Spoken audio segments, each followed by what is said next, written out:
Hey everyone, Leanne here from Jada Blossom, and I decided to go over and break down why I chose the papers that I did to make this card today. So I've had questions about, how I match my papers. Sometimes people might say that, they wish that I'd used a more recent paper line. And of course, those are valid things. I live in Canada. I'm not sure if you know that. So a lot of times, by the time certain paper lines get to me, because, they're late to the stores, for example, like a lot of Doodlebug collections, like say a Halloween collection, by the time it actually gets to me, it's a little bit too late to use for that season. So I end up using it the following season. It's just the way it works. Obviously, certain things do get to me in time and I'm able to use them. Otherwise, I have to, choose from what I have, which is kind of like most of you, right? We try to use up, what we have in our, scrap rooms. And if you're like me, you're a bit of a paper collector. So, you kind of have to use this stuff up, or eventually they're going to find us dead under a pile of paper in our in our craft rooms. So, kind of like a hoarding house. So anyway, I thought I would go over how I go about choosing, and then maybe that'll help you make your decisions. When you're creating a card, and say you're making something I've made in the past, you could use these same recipes for choosing your card or your paper lines for your card. Okay, so first of all, I was making this card for somebody that just, bought a new house. So the first thing that came to my mind was I wanted to use this mushroom house from Jada Blossom. I thought that would be perfect. So I thought I would create a little mushroom house scene. I knew I was going to use the congratulations stamp set along with their outline dies, because I was able to put, have the sentiment congrats on your new house. So that was perfect. So, and I knew kind of that I wanted to heat emboss this on black. So that was kind of what I was going for. Second, when I'm creating a card and I'm choosing paper, I try to choose paper that goes along with my theme. Not all the time, sometimes you can't do that. But this time, this was like, a new house. So I thought of the paper line from Doodlebug called My Happy Place. And it happened to have paper with little houses on it. And I thought, well, isn't that perfect? So what I do is I go through the paper from, whatever paper line I'm using. I'm using Doodlebug this time. And I sort of flick through and I choose the busy patterns. And I decide, what I'm going to do. So this is more what I would call a busy pattern, right? I don't look at this as like an all over, tone on tone. This is a busy pattern that I might choose the colors for my card from. So, and the nice thing about Doodlebug is that if you choose a Doodlebug pad, everything in that pad is chosen to go together. So you can't go wrong using a pad. Second of all, the nice thing about Doodlebug is they always use the same color groupings. Now, depending, obviously Halloween, they have their own color groupings, but generally their orange is Doodlebug orange. So the nice thing about that is you could then pull out paper like their petite prints. So this is dot stripe rainbow petite prints, and those are going to match your patterns from your, from your pad of paper. You can't go wrong. I use this one. I use the Floral Graph Rainbow Petite Prints. I'll use the Swiss Dot. And my favorite, of course, is the Gingham Linen.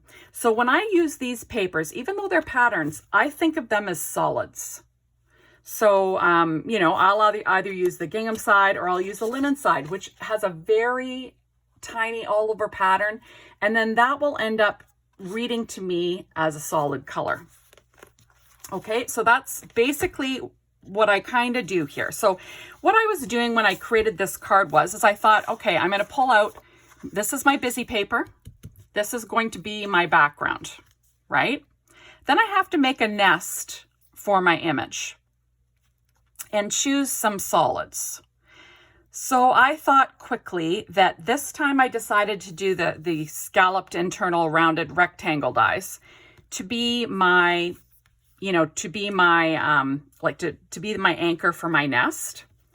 So I went through the papers and oh, there you have it. So you see Doodlebug has, not only do they have their busy patterns, they have their solids that read as solid. Now that's a pattern, but it reads as a solid.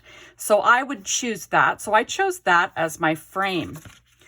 And I knew I wanted to use the mushroom dies. So I knew I had to come up with a grass. Now, if I couldn't find a print in this pad that matched, I would have gone to my gingham linen or my dot stripe or something like that to pull out a green that would match. Now you could easily use a solid colored cardstock. Doodlebug has solid colored cardstock that matches all this.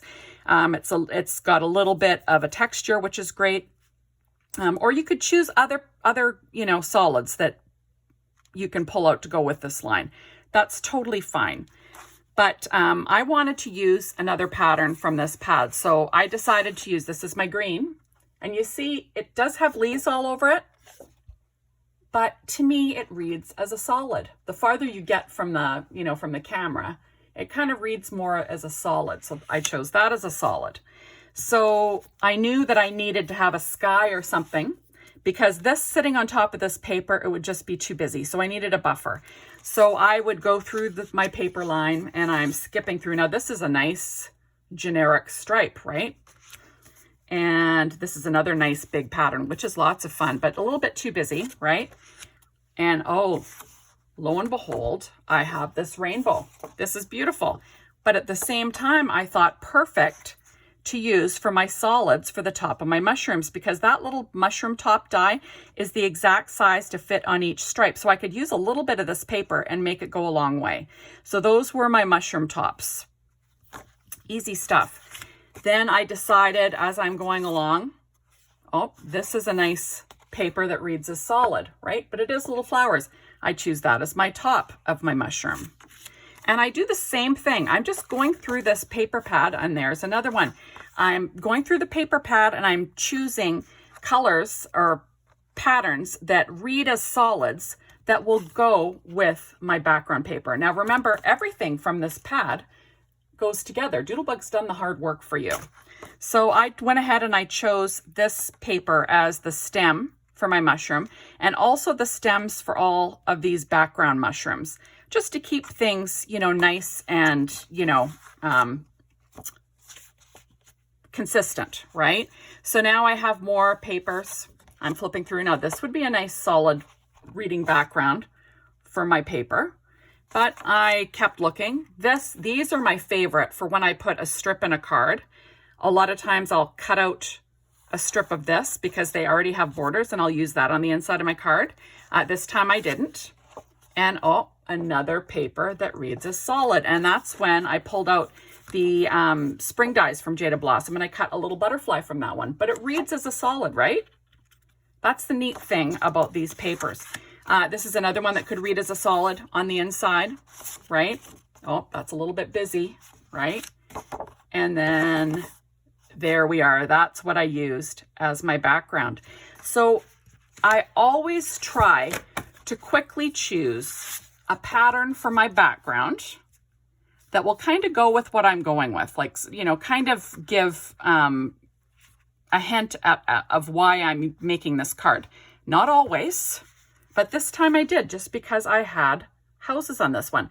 Now, if it was a Halloween card, I might use a Halloween background, right? And then I would pull colors from that background or from that pad from Doodlebug.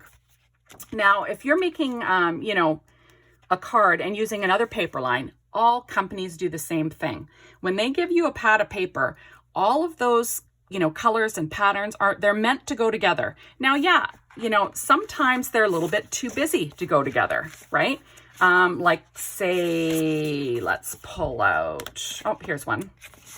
This would have been a great background paper for the same card and just do the exact same thing, right? But if you use these two papers together, it's pushing it, right? It's too busy for your eye. But the neat thing that you can do is you can always bring in a buffer. and then all of a sudden, it's not as bad, right? I probably, due to the sizing, I probably would use this as my background and then use this one as my layer, just because it has a smaller overall pattern. It's still busy, but because you have a, because you have a border, you can do that by cutting your layers. You can do that using layering dies from Jada Blossom, however you want to do it.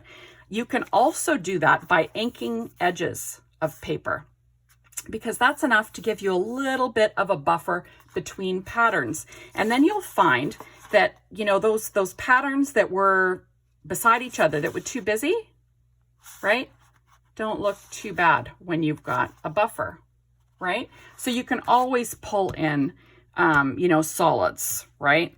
A lot of solids will go with Doodlebug papers, obviously your white, your black, your browns, things like that will always go. Those are kind of what I call my neutrals. You could choose a, cardstock from any paper line to do that. But that is basically my quick little hints and tricks for using pattern paper. Especially, like I said, Doodlebug. It's kind of one of my favorites to use. The patterns are always lots of fun.